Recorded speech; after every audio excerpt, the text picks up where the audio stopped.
This video is brought to you by Squarespace. Porpoising has been an ongoing issue for the entire season, but until now it's been contained within the paddock. That was until the FIA decided they needed to step in. They're trying to introduce changes for 2023 that the rest of the grid are convinced will help Mercedes more than anyone else. Is the FIA biased to Mercedes? Is the new FIA Secretary General influencing their decisions to help the Silver Arrows? Let's find out. Porpoising has been a problem this season since the very first lap that we saw cars on track. From the first preseason practice onwards, a variety of cars have been seen bouncing all over the track as the teams attempt to get to grips with the complicated aerodynamic properties of ground effect floors. Most teams manage to develop the phenomenon out of their cars relatively quickly, but Mercedes seemed to struggle to understand what was happening with the W13. Every race, they managed to get in front of the media and complain about how the problem was a huge safety issue and that the FIA needed to step in to stop a terrible accident happening. They completely ignored the fact that the teams around them were solving the problem through car updates or raising their ride height to alleviate the problem while they found solutions, like McLaren did. This continued all season, with the FIA taking no heed of complaints until June and round 8 of the World Championship. On the 12th of June in Azerbaijan, we heard complaints from more than half of the grid that racing around the streets of Baku was a serious health risk. There were complaints of loss of feeling, blurred vision and headaches. Hamilton couldn't feel his ass for half the race. The bouncing and bottoming out was that aggressive. Drivers were put at serious risk, and it was obvious that something had to change. But most people said it was the teams that needed to change, not the rules. Teams have to look after their own drivers after all, don't they? This was also around the time that Sheila Anrao, a former general counsel for Mercedes and special advisor to Toto Wolff, was appointed as interim secretary general for motorsport at the FIA. She had been legal director at the FIA until 2018 when she left to join Mercedes. This completely innocuous appointment got caught up in controversy a week later at the Canadian Grand Prix. Before we talk about that controversy and why the FIA is now being accused of double standards, I want to thank the sponsor of today's video, Squarespace. We're currently using it to create a website for our community, and some of the features have been incredibly useful. Their members area makes it super easy to monetize content and make your website not just a passion project, but a profitable project as well. The commenting features that you can integrate into your website means you can interact with your community with ease and build an online presence that people can recognize. How do you know what content to post though? Well, their analytics tell you what drivers or teams' content gets viewed the most, so you can tailor your future features to generate the most traffic. Go to squarespace.com for a free trial, and when you're ready to launch, go to squarespace.com/gpculture to save 10% off your first purchase of a website or domain. We'd love to see what you guys create and share it with our community. So, how did the appointment of Sheila Anrao get caught up in controversy? And why is the FIA being accused of favoritism towards Mercedes? Well, it all started with a technical directive that got introduced in Montreal before being quickly pushed back, altered and eventually cancelled, as the teams let their outrage be known in the media. If you don't remember, the technical directive was released on the Thursday before the Grand Prix and allowed teams to fit a new stay to their floors to help stiffen them, which in theory would have helped to reduce the porpoising of the cars that wanted to run really close to the ground. Something that Mercedes have been trying to achieve all season. Then, on Friday morning, Mercedes turned up with the extra stay fitted to complete disbelief of the rest of the paddock. The car was deemed legal by the FIA, but the rest of the teams questioned how they could have designed, tested, produced, and fitted it overnight. Ferrari, Alpine, and Red Bull all said they would protest anyone running a stay over the weekend, as they deemed the technical directive to be illegal.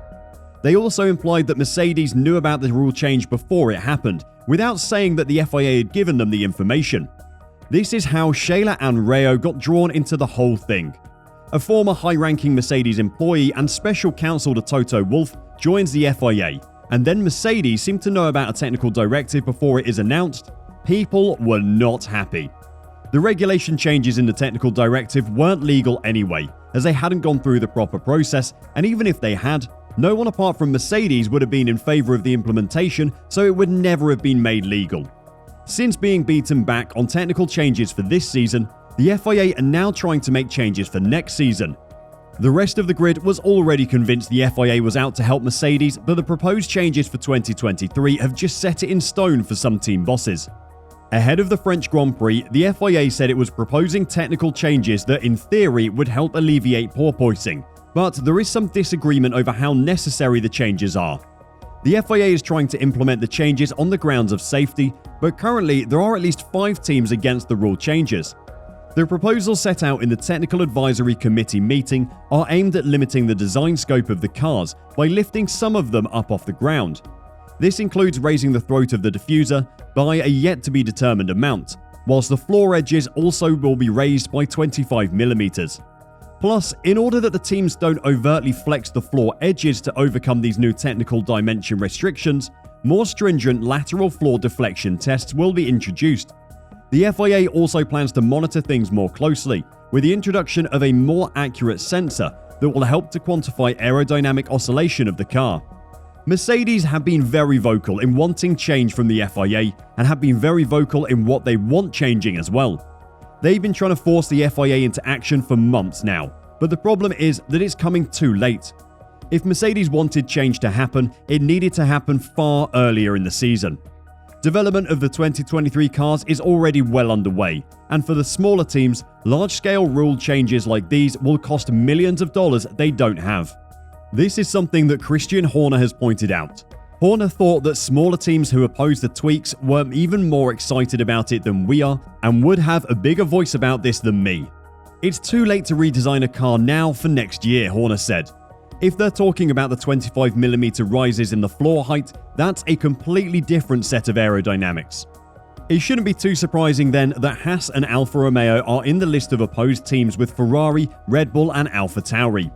Alpine haven't publicly said anything yet, but looking back at their stance on rule changes so far this season, they will be against the change as well. This leaves Mercedes, Aston Martin, Williams and McLaren, 3 of which use a Mercedes engine and might be influenced by what boss Toto Wolff wants. Horner has explained why he thinks so many teams are against it and why the FIA shouldn't get involved. "I'd actually dispute it is a safety issue," Horner said on Sunday. "It's down to a team how it chooses to operate its car. You can remove the porpoising very easily, but that's the sacrifice of performance. Therefore, it's not the duty of the FIA to ensure that a team is competitive. Otherwise, we'd have had engine BOP, that's balance of performance, over the last 10 years. He said in a separate interview that the changes were being made because of lobbying by a certain team, and the changes benefited one team more than any other. He never said the name Mercedes, but they're obviously who he's talking about.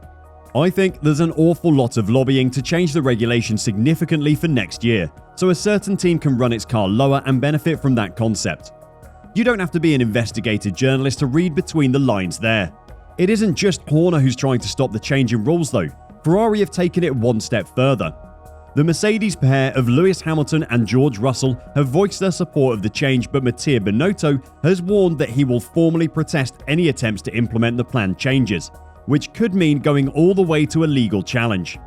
Ferrari are apparently skeptical about the motivation behind the changes and think that the FIA is just trying to make Mercedes happy. They haven't said anything publicly, but inside sources are reporting that Ferrari think the FIA is being biased towards the Silver Arrows. Hence why Mattia Binotto questioned the appointment of a former high-ranking Mercedes employee. Do Ferrari know something we don't? Do they have evidence that the FIA is making changes solely in the favour of Mercedes? The more this story goes on, the more complex it gets, but you can guarantee one thing. If the FIA try to force through changes for next season, the paddock will be in uproar, and Mercedes will have to take the brunt of their fury. Want to know more about what's going on in the world of Formula 1? Then click the link showing on your screen now.